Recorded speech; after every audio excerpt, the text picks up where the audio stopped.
what I'm going to talk to you about now is composing a shot with your camera.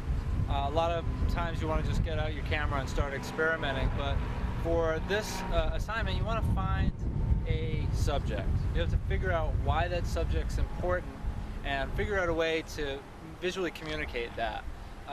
Really what you're going to be doing is using formal elements of design to create contrast maybe, or focus on the scale of the object or the color or the texture or any of the above.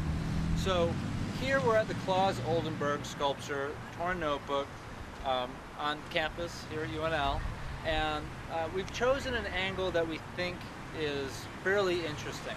So behind me I have something that's probably less interesting. It's the carved out handwriting, but it's in heavy shadow. You can't really see because of the building what it's saying, and maybe for a photograph it's a little bit less interesting than if we look up here. You have a sharp contrast between the sky, which is high noon or late afternoon, and the shadow. So the letters really stand out. This is probably going to be a little bit more of an interesting shot. So what I've done is I focused on what is interesting about this subject, the handwriting, and I found a way to make it stand out visually by finding the highest contrast between light and dark. So if you're going to take a picture of the Claus Oldenburg sculpture from far away, this is a far away shot, we're not up close on it, you want to choose maybe the right angle. Now if you're shooting during full sunlight like today, the sun's out, there's not a cloud in the sky, just put your camera on the auto setting.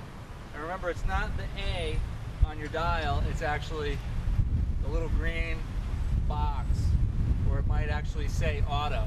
Just let the camera do all the work, because you really don't have to compensate for speed or for a lack of light, and you probably don't even have to adjust the exposure compensation.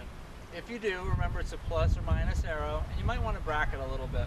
But a shot like this, we're looking at the Claus Oldenburg sculpture from far away, it might be a good shot, but two things are wrong with this angle. First of all, we're shooting into the sun. So I'm looking down at myself right now, and the shadow is going this direction, which means the sun is behind me. Problems you're going to get is shooting in this direction, everything will be somewhat bled out. Anything that's supposed to be dark might be a little bit too dark, and everything else is going to be totally too bright. In other words, there'll be too much contrast. Perhaps there's a better angle. So this would be a better angle to take the photo from. The subject is still in high contrast because it's still getting the full sunlight, but there's a darker object behind it. And then we also put this large object right in the foreground. It kind of circles the sculpture, it kind of frames it, but you still know that the torn notebook is the center of your subject. It's your main point of focus. This would be a better angle to take the photo from.